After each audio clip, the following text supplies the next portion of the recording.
This is literally what people talk about and refer to as the law of attraction, the law of assumption. Literally all of this, it's about changing the way you feel about something, the identity that you have as a person. For example, if you are someone that doesn't gym consistently, the reason why is because you don't believe in yourself as someone that is healthy, fit, active, essentially an athlete. Alpha team, what up guys?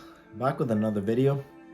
Hope you guys enjoyed the last couple of videos. Now this one is actually something that I've been wondering about for a long time, okay?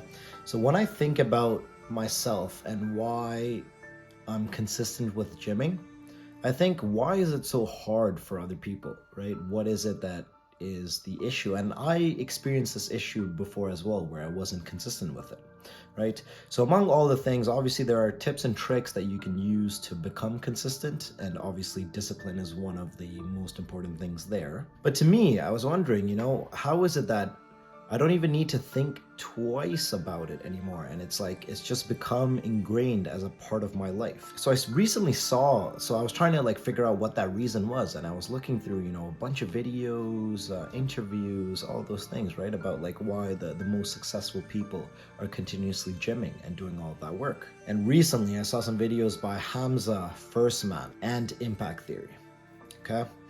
And the answer for all of this, I think, literally is one of the secrets to life is a deep identity shift.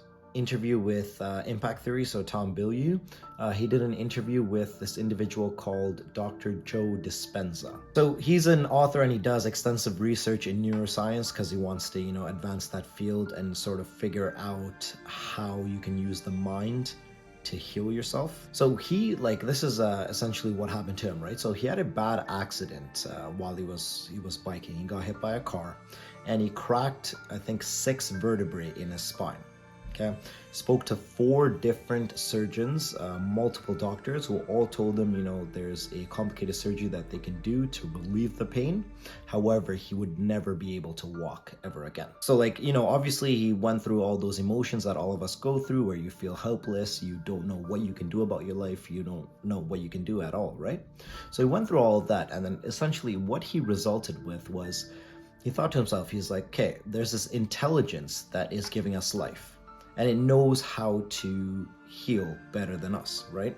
So why not try to connect with this intelligence and give it a plan, sort of visualize it and design a template as to how you can potentially heal. And I'll spend the rest of my time doing this because obviously doctors and modern science and surgeons have told me it is impossible to heal myself. So he refused the surgery, and instead what he did was he decided to visualize and imagine his mind healing his body. Right, so he visualized each one of the vertebrae, so out of the 6, each one of them sort of reconstructing themselves, and then his spine essentially reconstructing itself. And in less than, or I think it was just around 10.5 weeks, he was literally back on his feet. So how does this happen? And this is where doctors call it a miracle. But what I want to tell you is that the mind itself is a miracle. This is why we meditate. The body is an unconscious mind. The body literally believes your mind blindly. It doesn't know the difference between imagination or reality. So even my story, right? So I would consider myself a fairly confident individual, but it wasn't always like this, right? So as a kid, I used to have a stutter, I used to trip over my words. I used to not just be able to speak to people. I wouldn't voice my concern, my thoughts, anything like that. I was quite a low confidence male. So now what this was my identity as a person, right? So this is how I visualize myself. When I thought of myself when I was in a specific place or doing a specific thing, I would consider myself as a low confidence individual, which is why I never spoke up or did anything that a confident person would do. Now, the longest or the oldest memory that I can think of, obviously there was memories before this, but I think I was about 13. And I went up to one of my friends who had just recently moved to the city that I currently live in. And I had didn't really have any friends like that, right? But I had this one friend that I had known from in the past, and so I went up to her, and one of her friends was there, and it turns out that my friend had she just started dating someone, and so her friend asked her, she was like, "Yo, is that your boyfriend? He's fugly." Right? I was like, okay, I didn't even know what the word meant at the time, right? But like fugly is like effing ugly.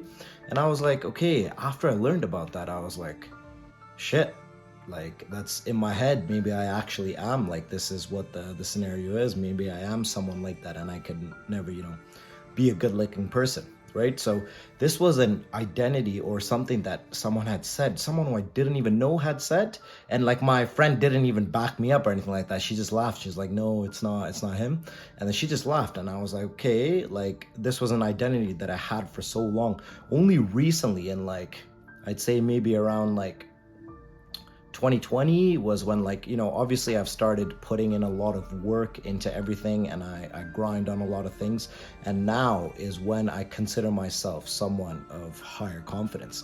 But these little things that you have in your head, these little experiences that you have, your brain, whatever you think with your brain is what your body believes. It's what everything else believes, and you start acting that way, right? I always tell my friends, like, when I want something, I don't let anything stop me, and they're aware of this as well right now. But these are things that I've ingrained into my identity now, right? So for example, in uni, I spent quite a lot of money, okay? In my degree, I did not enjoy it one bit. Maybe that was something as well that I could have changed my identity about, as making myself, thinking of myself as someone that enjoyed school and sort of tried actively enjoying that in the process. But the one thing that I learned from school, which was a very expensive lesson, that I'm still paying off for right now, is that I have the ability to learn literally anything. I know that my brain somehow, in some way, shape, or form, will comprehend whatever I am looking to learn. Right now, I apply this concept, this identity of myself to anything that I try, right? So I never have that lack of confidence in order to go ahead and try to learn something new. This is literally what people talk about and refer to as the law of attraction, the law of assumption. Literally all of this, it's about changing the way you feel about something, the identity that you have as a person. For example, if you are someone that doesn't gym consistently, the reason why is because you don't believe in yourself as someone that is healthy, fit, active, essentially an athlete, right? Myself, on the other hand, I believe in myself as an athlete. So when I don't gym, it goes against like my nature, right? Which in turn forces me to go and gym. And that's why I think I've been consistent for so long. So work on this. I'll provide some more input as we go in future videos. Focus on changing your identity as an individual. For example, if you want to, work out consistently, think of yourself as an athlete. If you want to be successful, think of yourself as a successful person and manifest it. And this is how you can change your identity and be consistent with the things that you want to gain or do in your life. Of a team, roll out.